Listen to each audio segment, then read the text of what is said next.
Evet, dün Musa Anter ve Basın Şehitleri ödülleri takdim edildi. Sahiplerine verildi. Dün görkemli bir tören gerçekleştirildi. Konuşmalar yapıldı tabii ki. Önder Apo'nun mesajı da vardı özgür basın emekçilerine. Onu da konuşacağız. Ancak ilk olarak şuradan başlamak istiyorum. Tabii özgür basın bu günlere ağır bedeller ödeyerek geldi. Onlarca şehidi var özgür basının. Tabii ki bunlardan ilki de belki Ape Musa olarak ele alınıyor. Neler söylemek istersin? Ape Musa'ların yarattığı çizgiler nasıl bir çizgi? Bugün özgür basın emekçilerine nasıl bir mücadele hattı bıraktılar? Siz de bahsettiğiniz özgür basına büyük bir miras bırakıldı. Bu miras Ape Musa'dan başlayan Cengiz Altunlar'dan günümüze kadar, Agit Rojlar'a kadar şehitlerimizin, özgür basın şehitlerinin yaratmış olduğu biriken bir miras bugün özgür basın emekçilerinin üzerinde. Bu mirası yaratanlardan biri de belki de öncüsü Deniz Feneri diyebileceğimiz bir kişilerden bir tanesi de Ape Musa'dır.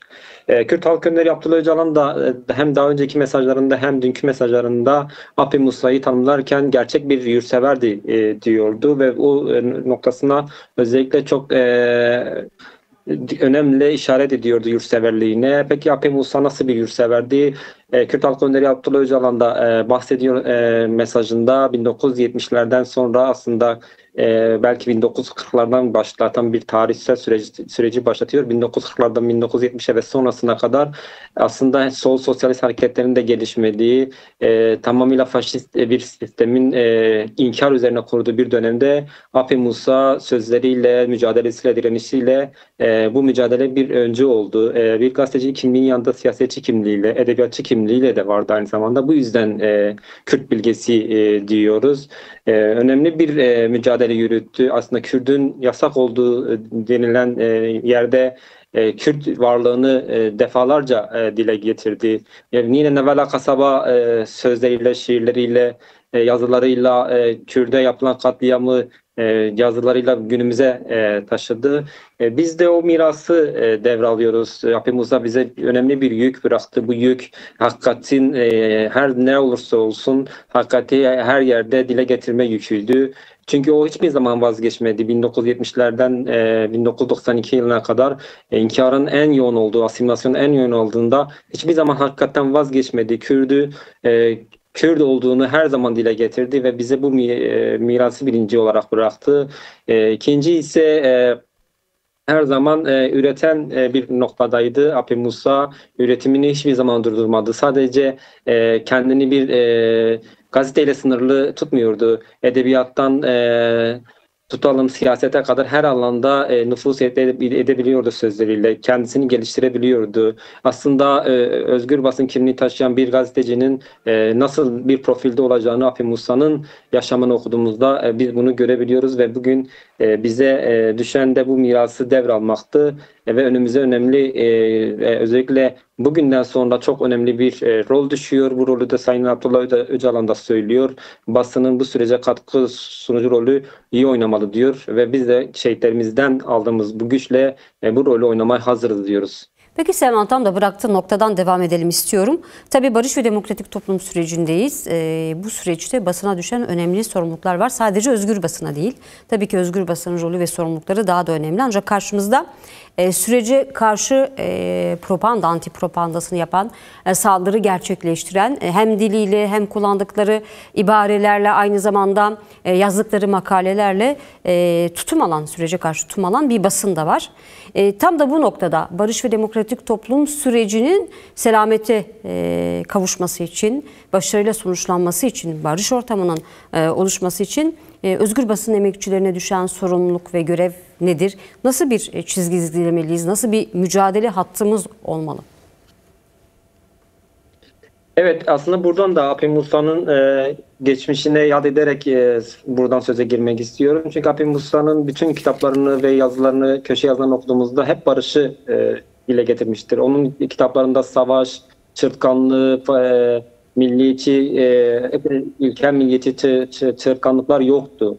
Bugün bizler de bunu yaratmaya çalışıyoruz. Bu sürecin başarıya ulaşabilmesi için birincisi barış gazeteciliğinin oluşabilmesi gerekiyor.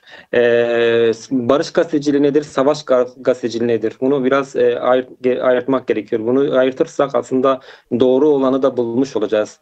Öncelikle savaş gazeteciliğiyle başlamak istiyorum. Savaş gazeteciliği bugün ana akım medyada elinde çekpas sopasıyla harita gösterip savaş çırkanlığı yapan insanlardır. Maalesef bugün ana akım medyanın %80'i elinde çekpas sopasıyla Kürtlere adeta harita üzerinden bir sopa gösterip milliyetçi damarları yükselten, ırkçılığı yükselten, toplumu ayrıştıran bir dil kullanıyor. Maalesef bu sürecin başlamasıyla birlikte buna biraz daha kendisine demokrat diyen, sözüm ona kendisini demokrasiden yana gören sol endeksli kanalların da buna eklendiğini görüyoruz. Özellikle Sözcü, Cumhuriyet gibi gazetelerin de buna eklemlendiğini görüyoruz. Bu dilin hiçbir zaman yani bu Kürt sorununun çözümü konuşulduğu hiçbir dönemde bu dilin hiçbir zaman başarıya ulaşmadığını gördük.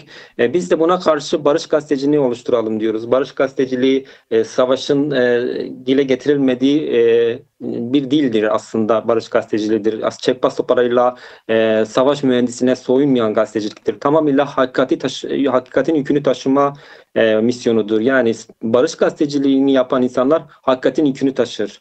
Bu yük nedir? Barıştır. Toplumsal barıştır ve biz bu barış gazeteciliğini savunan insanlar, özgür basın emekçileri veya demokrasiden yana olan basın emekçileri hakikatin yükünü taşırarak biz topluma karşı bir sorumluluğumuz var önce. Toplumun bir araya da yaşamabilmesi için bunun için çabalayan, bunun için mücadele eden gazetecileriz. Bu nedenle bu cepheyi ne kadar güçlendirirsek Sayın Öcalan'ın da basının sürece katkı sunumu da gerçekleşmiş olur. Biz de üzerimize düşen yük önemlidir, ağırdır, biliyoruz, farkındayız. Ama bunun mücadelesini vermeye de hazırız. Çünkü 30 yıllık bir geçmişimiz var, bir mirasımız var. Bunun için bedeller ödedik. Cihanlar, Nazımlar bunun için düştü. Cihanlar, Nazımlar bugün Rojava'da, Tişrin'de gerçekleri, hakikatleri yazdıkları için aslında topluma gerçeklerin yansıttıkları için, savaşın çirkin yüzünü, savaşın gayri ahlaki yüzünü gösterdikleri için canlarından oldular. Bizler de ne bedel olursa olsun barış gazeteciliğini ve bu sürece katkı sunmaya devam edeceğimizi bir kez daha sizin televizyon şahsında dile getirmek istiyoruz. Peki.